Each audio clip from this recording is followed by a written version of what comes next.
अमर रहे, अमर रहे, अमर रहे। जोहार एनटीआर, जोहार एनटीआर, जोहार एनटीआर, जोहार एनटीआर, जोहार एनटीआर, जोहार जोहार एनटीआर, जोहार एनटीआर, जोहार एनटीआर।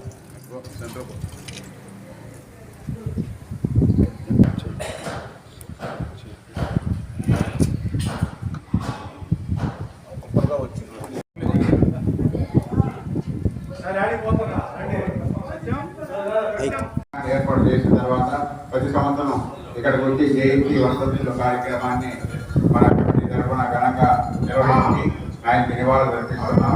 ఈరోజు సభ్యులు కూడా మామూలు వచ్చేదానికన్నా బాగా వచ్చారు. ధన్యవాదాలు అందరికీ కూడా.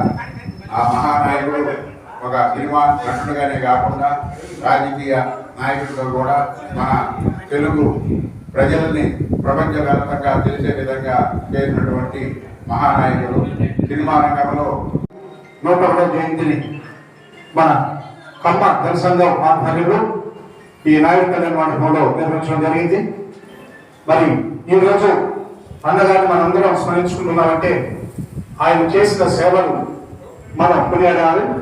ముఖ్యంగా మన కృష్ణా జిల్లా నిమ్మకూరు గ్రామంలో జన్మించిన ఆయన తన విద్యాభ్యాసాన్ని నిమ్మకూరు, విజయవాడ, గుంటూరు కాలేజీల్లో కండక్ట్ చేసి మరి ఒక సబ్ రిజిస్ట్రార్గా ఉద్యోగం చేపట్టి అక్కడ అవినీతి చూసి ఆయన తన ఉద్యోగానికి రాజీనామా ఇవ్వడం అంటే ఆ రోజే తెలుసు అన్నగారు ఎంత నిబద్ధత ఉందో, అవినీతికి ఎంత వ్యతిరేకంగా పోరాడాడు.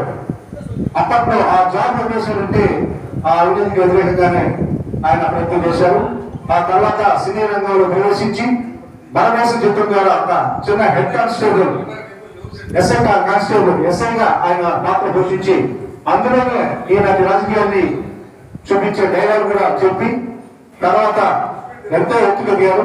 ముఖ్యంగా అన్న ఎన్టీఆర్ గారు అంటే రాముడుగా, కృష్ణుడుగా, అదేవిధంగా గురుదేవుడు, రామేశ్వరుడు, భీష్ముడు అయితే 30 వయసులోనే ఆరోగ్యమైన పాత్రని ఆయన పోషించి మెప్పించడం అనేది నిజంగా ఆయనలోని నటనా చాతుర్యానికి మనందరం జవాబు చెప్పాలి. ముఖ్యంగా 1982 మార్చి 29వ తేదీ ఆయన పార్టీని పెట్టి తన 60వ వయసులోనే నారాజుగా సినీ భాషలు ఎదుగుతున్న సందర్భంలో ఆయన రాజకీయ ప్రవేశం చేసి ప్రజలకు సేవ చేయాలనే ఉద్దేశంతో పార్టీ పెట్టి ఎన్నో సంక్షేమ పథకాన్ని ఆయన ప్రవేశపెట్టారు. ఈ రోజు సంక్షేమ పథకాలు చెప్పుకుంటున్న వాళ్ళందరూ కూడా ఆ రోజు ఆర్టీలు అన్న నందమూరి తారక రామారావు ఆయన పెట్టిన సంక్షేమ పథకాలే ఈనాటికి కూడా ప్రతి ఒక్కరు కొనసాగిస్తున్నారు. మరి అలాంటి మహానుభావులు చరిత్ర సృష్టించారు. వారిని మనందరం కలుసుకోవడం మనందరి అదృష్టంగా కూడా భావిస్తూ ఈ కార్యక్రమానికి చేసిన ప్రజలందరికీ మరొకసారి అభినందనలు తెలియజేస్తూ సెలవు తీసుకుంటున్నాం.